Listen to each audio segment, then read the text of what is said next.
Selamat malam sedulur, salam sehat, salam sejahtera.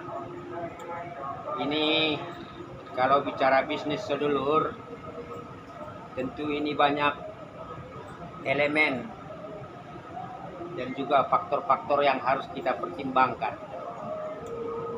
Ya, ada sistem nilai di internal, ada sistem nilai di eksternal. Dalam diskusi dengan teman-teman dan generasi muda, seringkali selalu ada alasan dan keluhan ketika mau memulai usaha. Alasan klasik, modal belum ada, waktu tidak sempat, keahlian kurang cukup, dan juga belum tahu apa yang mau dilakukan. Padahal era saat inilah era yang paling gampang membuat usaha karena tanpa modal besar, tanpa perlu punya tempat usaha atau toko tempat penyimpanan barang dan lain sebagainya. Cukup dengan bermodalkan HP, gadget, tablet maupun laptop kita sudah bisa melakukan bisnis dengan memanfaatkan aplikasi digital dan juga media sosial serta potensi marketplace. Takut resiko, takut gagal, belum siap, itu adalah mental yang membuat kita tidak pernah naik kuadran dan tidak membuat kita mengalami tantangan demi hambatan maupun masalah. Sebagai generasi baby boomer, saya ingat di usia 18 saya berani memulai usaha karena kepepet dan harus survive di sebuah kota untuk belajar, dan pada akhirnya membentuk karakter sebagai seorang pewirausaha dan juga bukan mental pekerja. Beragam jenis bisnis dengan modal HP. Jadi kita bisa mulai usaha saat ini hanya dengan bermodalkan gadget, tablet, HP maupun laptop. Paling ada beberapa tips yang kita ingin tegaskan. Pertama, manfaatkan keahlian, keterampilan yang memang kita miliki sehingga itu bisa berpotensi menjadi peluang usaha, peluang bisnis untuk menghasilkan pendapatan tambahan maupun utama. Kedua, ubahlah hobi atau jadikan keahlian itu menjadi potensi cuan dengan memanfaatkan platform digital. Manfaatkan marketplace, media sosial, ataupun platform freelance sehingga kita bisa menjual produk-produk baik fisik maupun digital, karena pada dasarnya itu semua peluang di era digitalisasi dan informasi saat ini. Keempat, tetap fokus dan manfaatkan waktu untuk diatur sesuai dengan skema bisnis dan kegiatan operasional dari pilihan jenis usaha yang kita gunakan dalam platform digital tersebut. Yang keenam, jangan pernah menyerah dan jangan pernah malu meskipun belum dapat menghasilkan duit secara konsisten. Tetapi minimal kita berada di jalur pilihan bisnis itu untuk pada suatu saat pasti akan berbuahkan hasil. Yang terakhir adalah bahwa dalam kondisi apapun aset non-finansial itu lebih penting dan lebih utama daripada aset finansial. Dan kita harus belajar berlatih terus untuk menjadi seorang problem solver yang tangkas dalam menyelesaikan masalah. Sebelum kita sharing sedulur, bagi yang baru masuk channel ini monggo like, subscribe, dan komen, dan juga simak penjelasannya bagian dari menambah pengetahuan non-finansial kita dalam menjawab tantangan dan tuntutan yang dari hari ke hari semakin berat karena selalu ada kompetisi dalam kehidupan itu sendiri. Dan seorang pemenang pasti selalu di depan dan pasti selalu menang ketika kapasitas dan kompetensinya di atas rata-rata. Jenis ragam bisnis dengan modal HP antara lain yang pertama itu adalah jualan online. Kita menjual produk kita langsung dan atau kita menjual produk supplier sehingga kita tidak perlu stok barang. Ini berarti kita mengambil posisi dan fungsi sebagai dropshipper ataupun reseller. Dropship adalah model bisnis penjualan online di mana penjual, yaitu kita sebagai dropshipper, memasarkan barang milik orang lain. Mereka adalah supplier, sehingga kita tidak perlu menyetok barang sendiri atau mengurus penyimpanan ataupun pengemasan.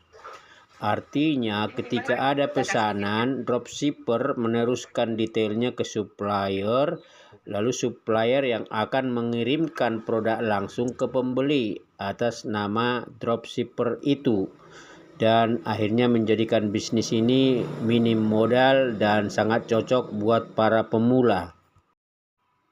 Artinya, ada 4 cara kerja dropshipper ini. Yang pertama, di situ ada pemasaran. Kita mempromosikan produk supplier melalui media sosial ataupun toko online. Yang kedua, ada penerimaan pesanan dari pelanggan dan membayarnya ke dropshipper. Lalu yang ketiga itu adalah penerusan pesanan dan detail pelanggan ke supplier. Dan terakhir itu yang keempat tentu pengiriman barang atau produk langsung ke pelanggan atas nama dropshipper tersebut sebagai pengirim. Sementara dalam kegiatan reseller biasanya yang mengurus pengiriman itu adalah pelaku penjual langsung. Mengoptimalkan potensi penjualan online kita bisa memanfaatkan marketplace seperti Shopee, Lazada, dan Tokopedia. Mereka ini adalah platform online yang menjadi perantara antara penjual dan pembeli, menyediakan beragam produk serta fasilitas transaksi seperti pembayaran digital maupun pengiriman. 3 kategori pasar ini merupakan pasar online yang memodernisasi konsep pasar tradisional untuk era digital. Jadi proses jual beli tanpa harus bertemu fisik dan merupakan pasar digital abstrak, tapi semua tersistematisasi dan juga terukur pola kerjanya dan juga terverifikasi secara positif. Jenis bisnis kedua yang bisa kita lakukan dengan HP yaitu layanan keuangan.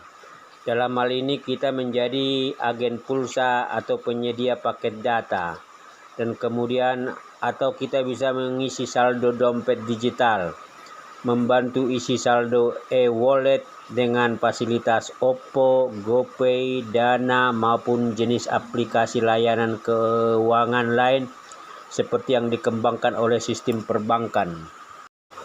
Jenis bisnis ketiga kita memanfaatkan HP yaitu dengan menjual jasa digital. Untuk jenis ketiga ini butuh keahlian spesifik dan juga keterampilan yang memang layak jual. Antara lain kita bisa sebagai penulis konten, content writer, menulis artikel, deskripsi produk, atau menjadi konten website. Mungkin kita juga bisa menjual jasa dalam hal desain grafis, membuat desain untuk media sosial, logo, atau materi promosi dengan menggunakan aplikasi-aplikasi standar yang ada di HP. Atau mungkin menjual jasa sebagai tutor online, mengajar dan memberikan bimbingan secara online. Bahkan mungkin kita bisa menjadi penerjemah atau penyunting teks, menerjemahkan dan memperbaiki tulisan. Serta ada beberapa ragam jasa digital lain yang bisa kita lakukan melalui fasilitas HP maupun laptop itu sendiri. Ragam keempat yang bisa kita kembangkan buat diri kita itu adalah dalam hal pemasar. Kita menjadi affiliate marketing. Jadi kita mempromosikan produk orang lain untuk mendapatkan komisi, dan ini bisa kita lihat di beragam media sosial ini sudah dilakukan. Jenis lain sedulur yaitu kita bisa sebagai content creator, menjadi YouTuber atau influencer. Jadi kita membuat video atau konten menarik untuk bisa sebagai sumber informasi atau pembelajaran bagi pihak pendengar. atau kita membuat podcast dengan tematik yang bisa didengarkan oleh para viewers, sehingga juga mampu meningkatkan jumlah pendengar, sehingga ada potensi untuk mendapatkan uang dari hasil pemanfaatan tools, sarana HP maupun media sosial. Informasi ini semoga berguna buat para generasi muda yang ingin berwirausaha, para pekerja yang resign lebih awal, atau mungkin para calon pensiunan yang akan memulai usaha produktif di sisa usia dan juga kegiatannya. Semoga informasi dan edukasi ini bermanfaat. Monggo bagi yang baru masuk channel ini untuk like, subscribe, dan komen, dan share kepada jejaring sosial rekan-rekan. Salam sehat, salam sejahtera, salam berwirausaha. Maju terus, tingkatkan mental untuk tidak menjadi pecundang. Jadilah menjadi pemenang apapun persoalan dan kesulitan yang kita hadapi. Salam.